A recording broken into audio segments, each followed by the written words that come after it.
Good morning. This is the House Appropriations Committee. It is Friday, January 9th, 2026. We are wrapping up our very first week back in the legislative session of the year. We've just come from the floor and we are going to have an update on ARPA spending and projects, et cetera, from the Agency of Commerce and Community Development. So we're glad to welcome Dan Dickerson and Sean Gilpin. Great to see you both. You've both been here before, right? So you're familiar or not? I have actually not been in this particular. We will introduce ourselves and then you guys can introduce yourselves and give us your presentation. That's great. Pleased to meet you, Dave Iacovoni. I represent the Lamoille, Washington district. Welcome. John Kosenska from Burke, and I represent 10 towns in the Essex Caledonia district, Northeast Kingdom. I'm Mike Nigro. I represent Bennington and Powell. This is Tom Stevens, who's not here today, from Waterbury. I'm Marty Feltus from Linden, Caledonia 3 District. And I'm Robin Shy from Middlebury, and to my right is Tip Bloomley from the south end of Burley. Trevor Squirrel from Ellen Terriffill. Wayne Rush, I gave Franklin, Berkshire, and Richford. Hi, I'm Mike Wilkins. I'm from Southeast Vermont. I'm in the Woodland 4 District of Putnam and Douglas. Hi, Lynn Dickinson. I represent St. Albans Town. So we cover the state. Fantastic. Yeah. My name is Dan Dickerson with the Agency of Commerce and Community Development. I'm the Administrative Services Director for the agency. And good morning, everyone. My name is Sean Gilpin. I am the Housing Division Director at the Department of Housing and Community Development. So I imagine you'll be hearing mostly from Dan with the money elements today, but I'm happy to speak specifically about the accomplishments that funding has achieved in our housing. Thank you. So before I dive into this summary that I put together, I'll just sort of give the high level overview of where we started as an agency and sort of where we are today. We did receive a great deal of ARPA funding courtesy of the legislature. So we are very appreciative of that. Those funds came both through the Department of Economic Development and the Department of Housing and Community Development. Where things stand today, and that probably totaled close to $100 million. Where things stand today is, as far as true ARPA, the federal money, we are down to our last roughly $600,000 to spend, which is a great testament to the work that all of our staff have done at the agency and is fun.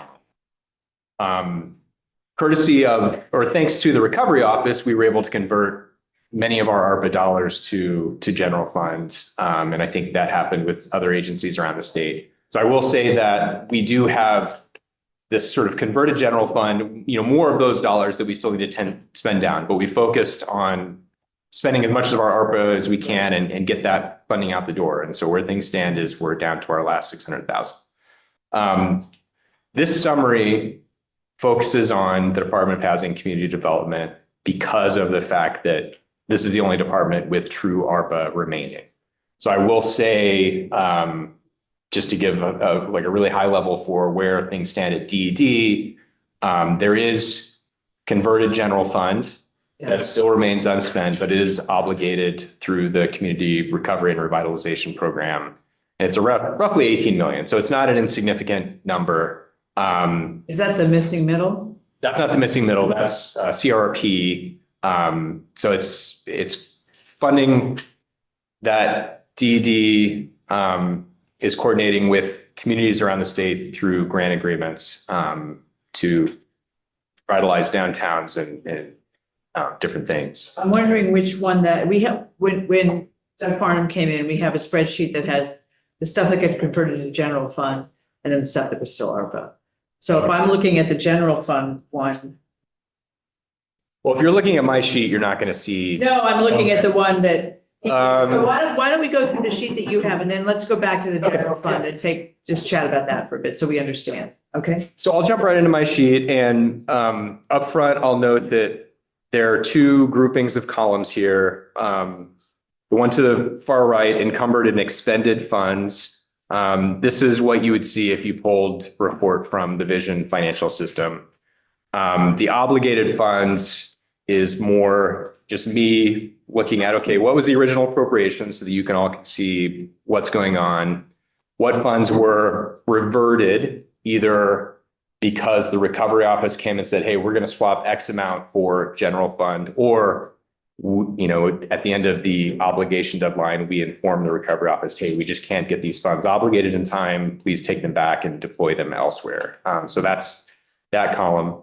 Obligated is me scrubbing all of our agreements, making sure that, legally we are truly obligated with all those funds. And then this unobligated, there is one quirk there that, or one line that I'll go into down the road. So the obligated is me sort of going in and trying to paint a picture of where things truly stand. And then the right is what you would see if you were looking at the Vision financial system. So I'm wondering about that's a lot of reverted money. There, and I'm wondering what happened. A couple of them are VHA grants, and rental housing investments. So what was going on? So almost all of those reversions were due to the recovery office swapping in general funds and swapping out ARPA. Okay. And so just to give an example, if this first VHFA grant, if you're looking at the department code 711-089-2213, so we started with a $5 million ARPA appropriation.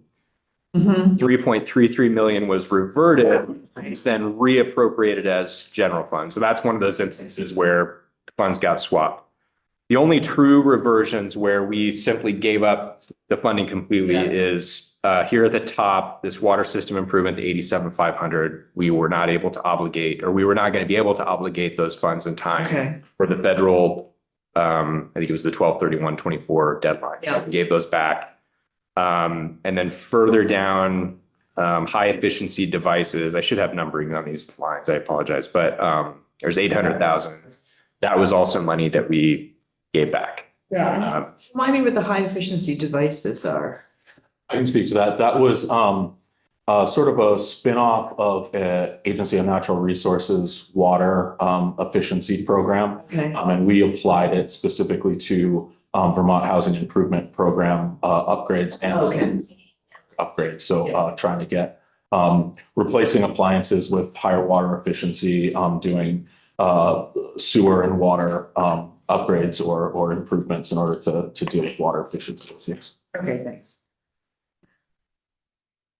So now that I've explained the different groupings, I'll just go line by line and walk through at least financially where things stand. And then if you have programmatic questions, I think Sean is prepared to cover most of these. I'll speak to one or two of them. So the water system improvements, we've obligated 100%. And when I say obligated, it's either an executed grant agreement, a contract, or the federal government did give us the ability to set funds aside that would cover staffing costs for those individuals that are working on those programs. So those are the three buckets.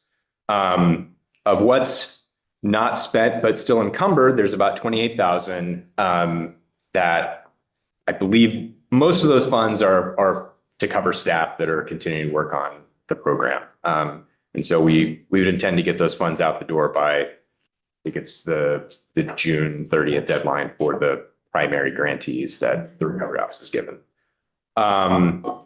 This first VHIP bucket, those funds are fully expended. So this next grouping, Salesforce grant system, this one gets a little more complicated and I'll cover it. So we are almost completed with a process to incorporate a program called IntelliGrants into a few of our grant programs across the agency, 4 of them.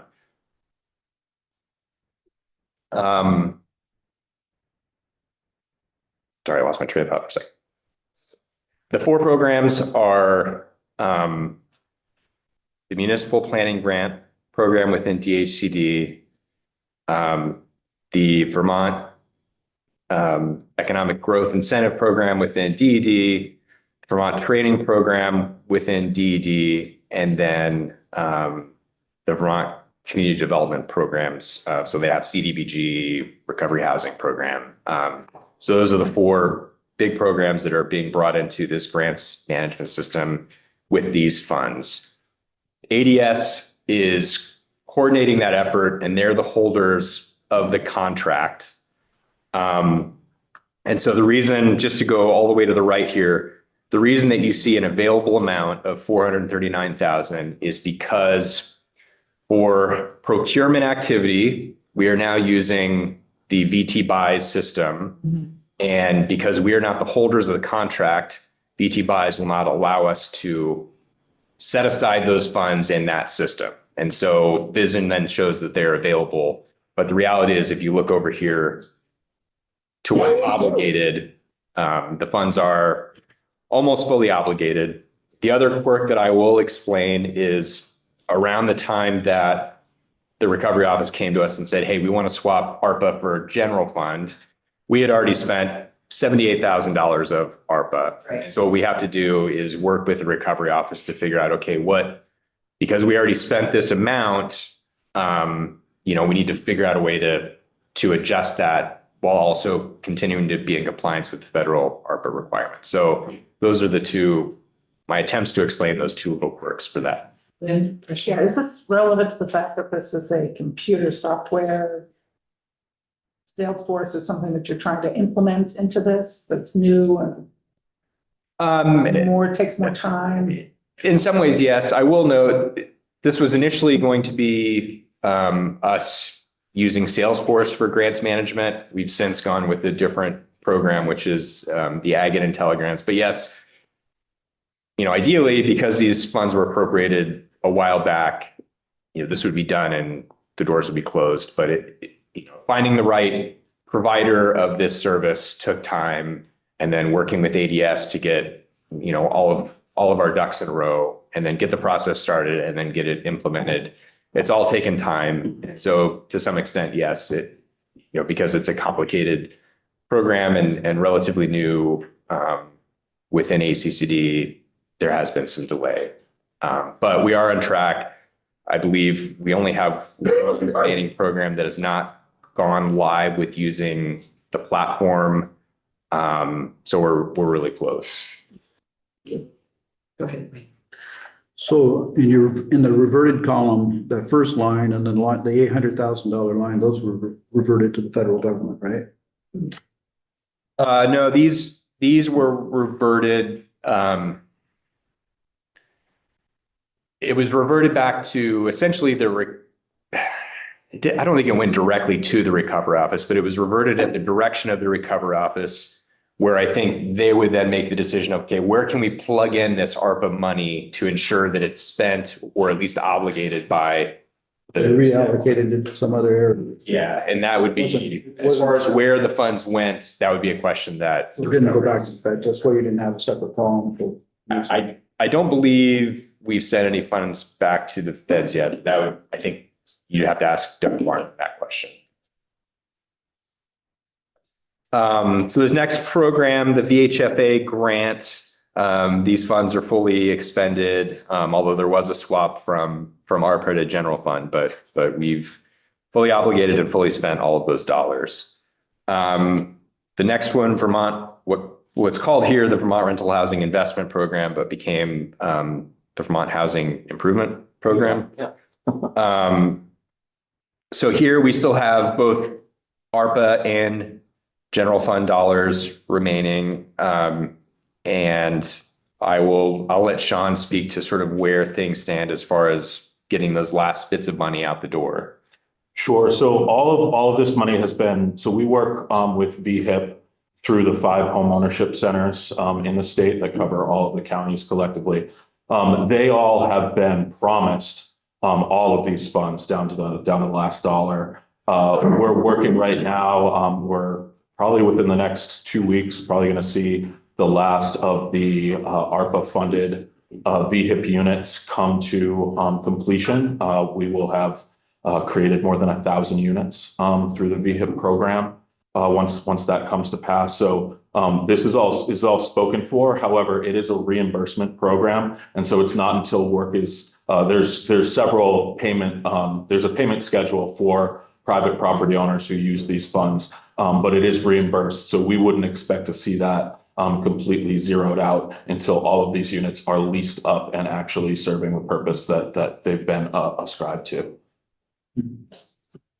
So there's no, is there, we got ARPA deadlines, but there's no deadline for that. There is a deadline for that. We've actually worked with the homeownership centers to establish a couple sort of soft deadline, internal deadlines, if you will, to make sure people are moving along. We left a little bit of flexibility intentionally, knowing how difficult it is to get contractors, and the timing of these things is always a little hard. But we fully expect any projects that will not complete by the deadline have been reassigned to other funding sources, and we're moving ARPA around the homeownership centers to make sure that we're not reverting any back to DC, and that it's actually going to be used. We have enormous wait lists of property owners interested in VHIP funding, so there's not a lack of appetite for projects that can be completed before, I'll say it out loud, pretty much March 1st is kind of our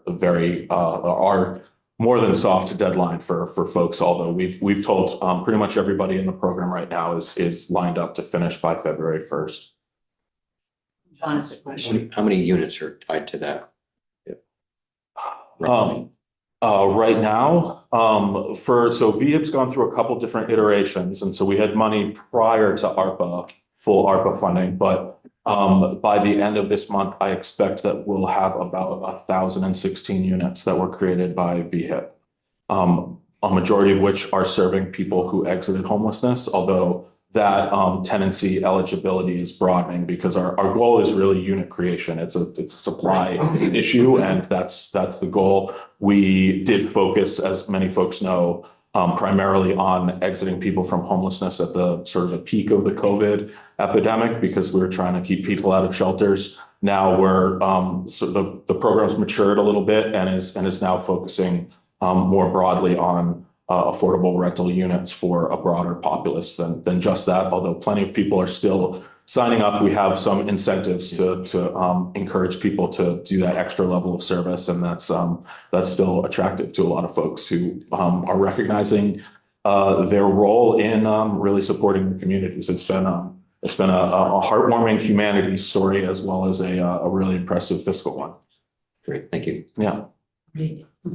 You mentioned 1,000 units from the VHIP program through its various iterations. How much of that has been funded by the ARPA money? Probably close to 3/4, I want to say. I wouldn't take that to the bank, but that was most of the funding that we've got has been ARPA. Yep. And yeah, we're hoping for base funding this year. We'll see what happens there. Continue, please. So moving on next to high efficiency devices. This is a program that falls within the VHIP universe. We've got about 130,000 remaining unspent, but the funds are obligated through those VHIP grant agreements. And I would imagine as the VHIP funds continue to go out the door, these will as well. There is a small portion of this also that's set aside for covering staffing expenditures, much like the 28,000 above. Next, this pre-development grants. This is a program that doesn't fall strictly within the housing program universe, but is within our community planning and revitalization program under DHCD. I believe there are 5 grant agreements with different municipalities for these funds. Those grant agreements are close to the end of their life, and we should be able to get what is now just general funds out the door, hopefully this calendar year, I would say, if not sooner. So you reverted 620. But you got 1,620,000. So there's another million that was ARPA that stayed in ARPA. So we got $1 million of ARPA, 620 of that was reverted and became general funds. By Okay. that point, we had already spent 380,000 of ARPA. Okay. So now it's a little bit of ARPA, a little bit of general fund. Okay. This next one is another VHFA grant, and I believe they're both, just like the one above, they're both tied to, I think, the missing middle revolving loan program. Yep. And so this is as it notes, it's a grant agreement that we have with the Vermont Housing Finance Agency. The funds that were originally ARPA have been fully expended, although we do have a decent amount of general fund remaining. I believe this is also reimbursement-based program, so there's some lag. But I can, if you have more in-depth questions on the status, I can let Sean speak to that. So this is the revolving loan fund, and I think I saw on the general fund one, so it looks like, is that the 16.8 million is still general fund that's been unspent, Yes. but obligated? So it's been obligated to the Housing Finance Agency. This is for development of multifamily units. So it takes a while to, for any of these projects to come to fruition. My understanding is that nearly all of this has been promised to projects, but again, we deal with reimbursements so that we can be good stewards of public dollars. So many of these projects are still in the process and will be given these funds once they show the progress has been made. Do you have any sense of a time frame for when those, because I know in the budget last year, we put something in about giving projects extra that have been swapped for general fund, extra time beyond FY26.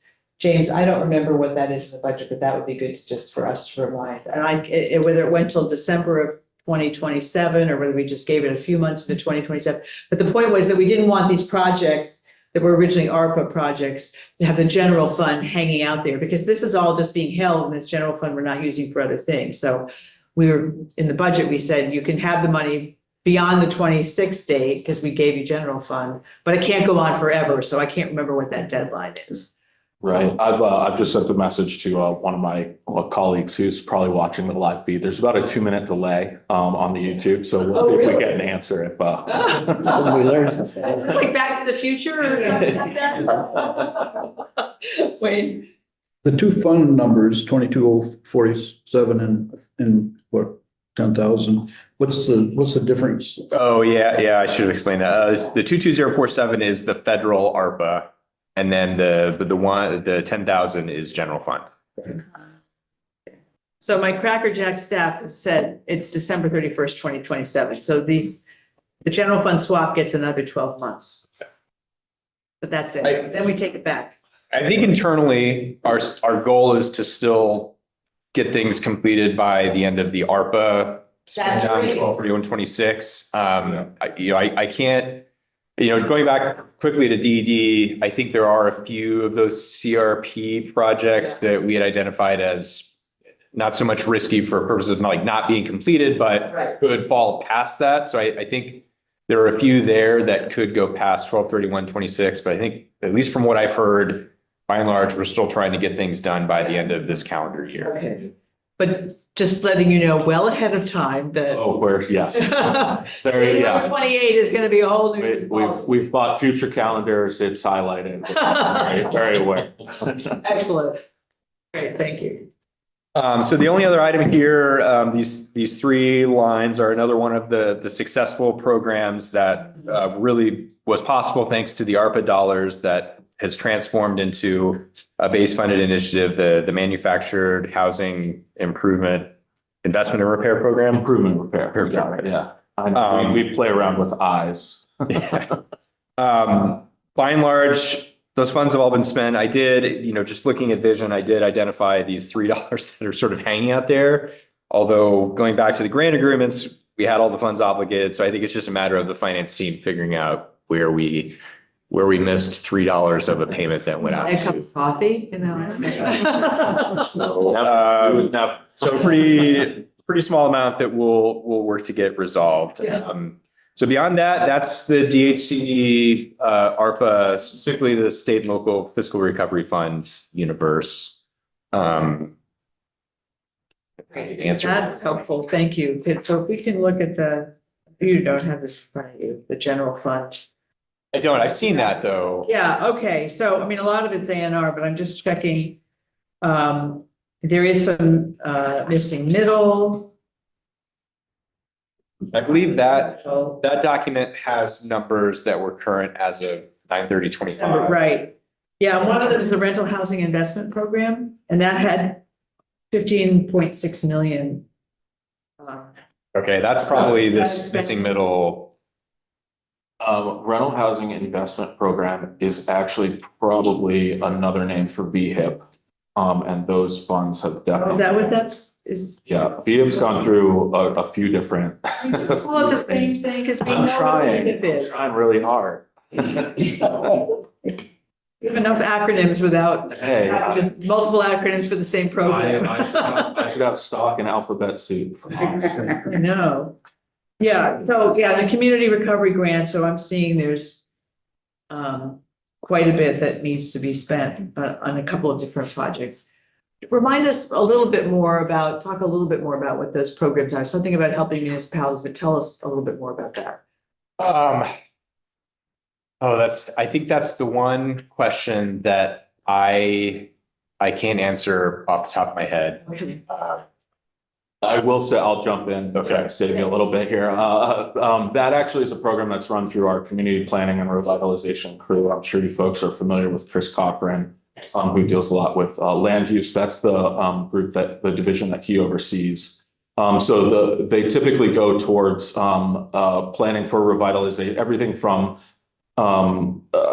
doing community events all the way to transportation upgrades in downtowns and areas like that. I'm paraphrasing a little, Yes. trying to channel Chris, but those are mostly downtown revitalization planning grants. Does revitalization also include flood resilience? Yes, So this money could be spent for that. Absolutely. So the municipalities apply for this money? correct.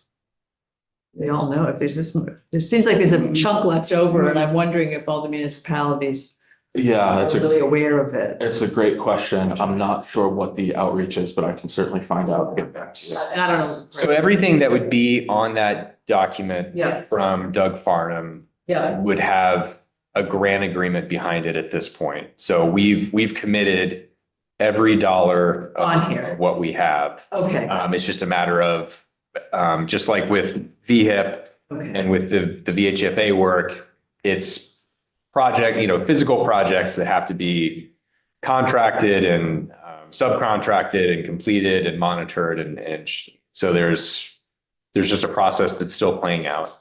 So there's no balance remaining there. It's already been identified. There's no obligated balance. There's money. Well, there's no unobligated balance Right. at this point. Better question. Yeah, we're broke. There are some, Every- just so I'm, being as transparent as possible, that we do have some money within that's set aside for staffing, just like a few of these other programs. So you wouldn't see, if you were looking through the grant agreements, you would see a gap between available funds and what we granted. And that's just because we want to make sure we can pay the staff that are monitoring those programs.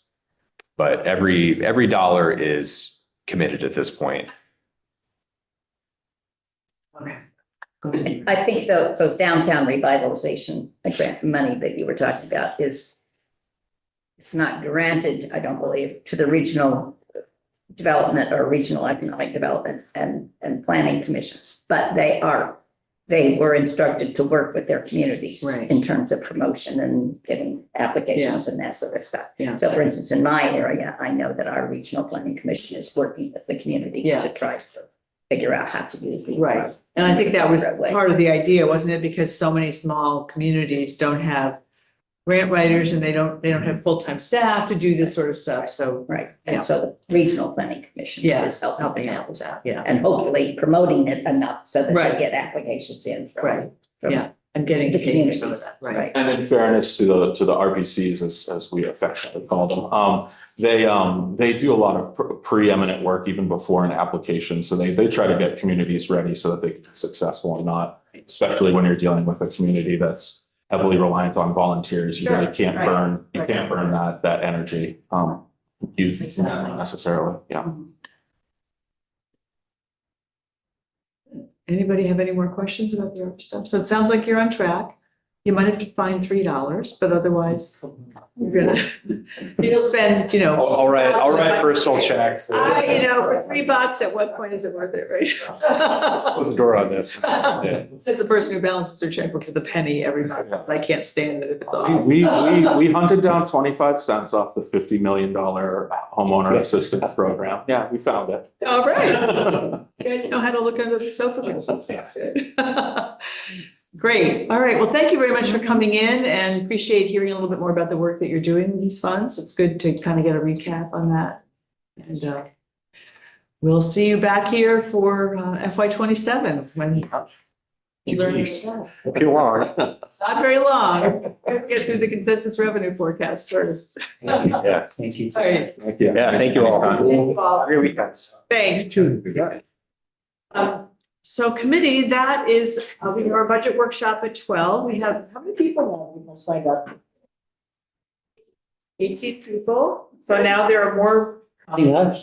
No, yeah. What I was gonna say, Dave, is now there are more people participating than there are committee members. So we like that. All right. Great. And so it's in room 10 at 12, right at noon. You can bring your lunch. We'll just maybe sit at the table, like the committee table, and have them be at the, in the audience. You're supposed to know anything? So nod occasionally, like. This is our chance to. You're the activity. So, so it will be recorded, except that the last thing is an activity and we're gonna turn off the cameras, because that's just and they don't want to be having their, it's not a thing to.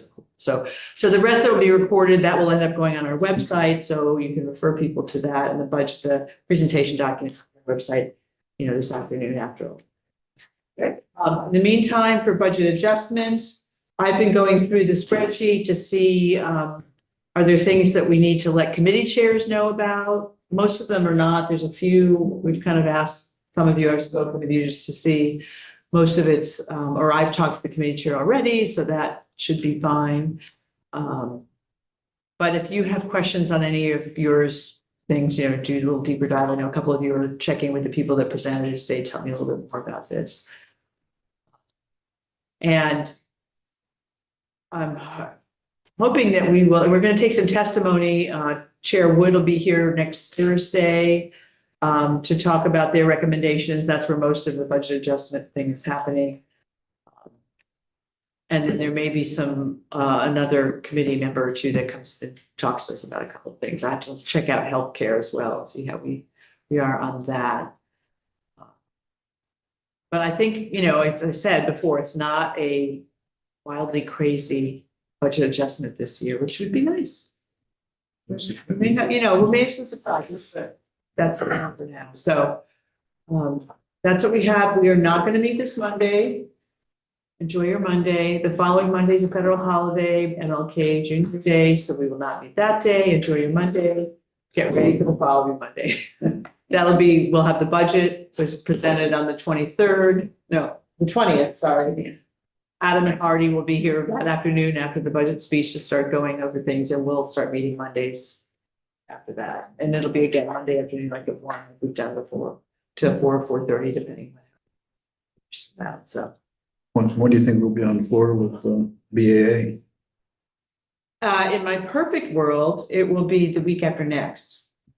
Really? Which means we would probably vote this out on Tuesday, the 20th.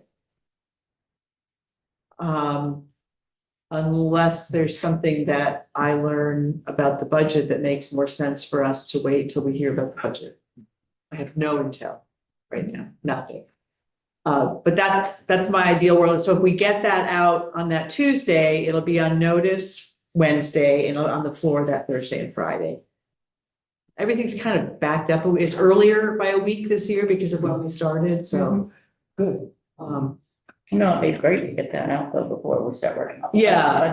So there is that overlap of that week, but we're just starting it on the budget, so it's not, we're not totally, and so that would be, and unless anybody objects, I'll just present the budget adjustment on the floor, but you guys can be ready for questions in your areas.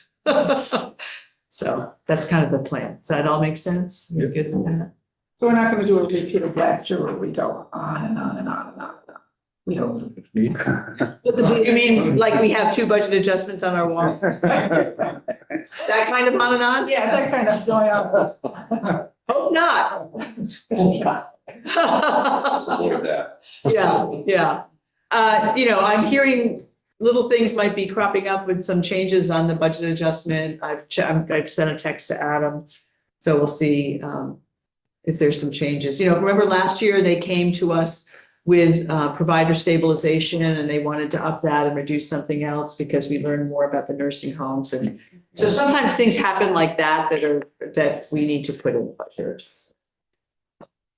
But otherwise, and there's sometimes things in there, section C of the FY 27 budget that maybe we pull out. We did that last year. We pulled a few Pull it things into into the yeah. budget adjustment instead. Haven't heard from Adam, but next week is a long way away, so things could happen. But otherwise, that's kind of what I know for now. So, okay, so why don't we go off?